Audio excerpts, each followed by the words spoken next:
While humans are still working hard to earn money and buy houses, they get to pick up houses to live in every single day. One day, a hermit crab found a big house by the beach. The crab boss was instantly drawn to it, and wanted to take it for himself. The younger hermit crab wasn't angry at all. Instead, he was actually very happy, because it meant they could all move into new homes. Then the crab boss excitedly called all the hermit crabs together. They lined up in order of size, and then the crab at the back pulled off the shell of the one in front, and put it on himself as his new home. While everyone was happy about this, there was one exception in the group. He didn't want to trade in his own broken shell, so he kept making excuses to hang back, trying to sneak away. But the boss of the group saw this, and immediately blocked Jack's way. He wanted Jack to try on the new shell, because his real intention this time in wanting to swap shells, was to help Jack get rid of his broken one. But surprisingly, Jack didn't want to. He refused the boss's kindness without a second thought, because he had been carrying this shell his whole life. And an even more important reason was that this shell was the only thing his deceased parents had left him. That was why he couldn't bear to give it up. After hearing Jack's explanation, none of them wanted to see him stay so down, so they came up with all sorts of ways to help him get out of his slump. Some suggested picking a fight with someone. Yo, you wanna start, bro?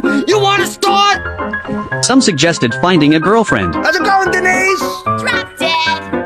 Just feels good. But Jack had no interest in any of that. He just wanted to do his job properly. What he didn't know was that this very job would completely change Jack's life. One day, while he was cleaning a house for a sea crab, he happened to meet a beautiful, attractive female sea crab. He was about to go say hello, but was cut off by another male sea crab, Little Blue. Feeling left out, Jack had no choice but to leave dejectedly. Then, at night, Jack, who was just about to sleep, was woken up by a violent shaking. He then saw the boss, who had come to take him out. Being a loner by nature, he wanted to refuse, but the boss didn't give him a chance and directly dragged him to a nightclub. And it was because of this outing that he ran into the girl who made his heart race once again. This time, he learned her name was Nana, but before they could get to know each other, the annoying Little Blue interrupted again. He angrily shoved Jack aside, but this move was also seen by Jack's boss. Seeing his own underling being bullied, the two sides got into a fight without any further words. Jack, however, was kicked around like a soccer ball. When the nightclub owner saw this, he threw both sides out. Noticing Jack's unusual behavior, the boss guessed that Jack had feelings for Nana. Jack immediately tried to deny it, saying that he was a land crab, so how could he possibly have feelings for a sea crab? With that, he hurried away. Then, feeling down, he went alone to the beach to vent, only to run into Little Blue, who was on his way home. The group immediately surrounded Jack. Seeing that Jack was alone, Little Blue wanted to get back at him for the earlier fight, by taking it all out on Jack, so they pulled Jack out of his shell, and started tossing the shell that Jack treasured most, around like a ball. And this scene happened to be seen by Nana. She didn't approve of what Little Blue and the others were doing, so at the last second before Little Blue could deliver the worst blow, she stepped in just in time, but Jack's shell still fell into the sea. Jack ran over, trying to fish out his home, when suddenly a huge wave swept in. It turned out a small tsunami had occurred. The next second,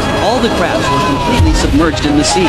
In the morning, Jack woke up tangled in seaweed. Just as he was feeling sad that he couldn't find Nana or his shell, a moving bottle suddenly appeared behind him. Looking closer, it was a hermit crab carrying a bottle, and he was trying to escape from a beachcomber. Just then, the beachcombing man walked toward them. The hermit crab quickly crawled into the bottle. Jack, having no shell, had to hide under some seaweed. He thought he was safe.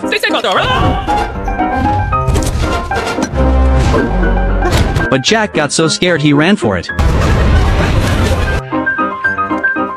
When Jack came to his senses, he had already been locked in a cage, and had been priced by the shop owner. As luck would have it, Nana was also locked up there.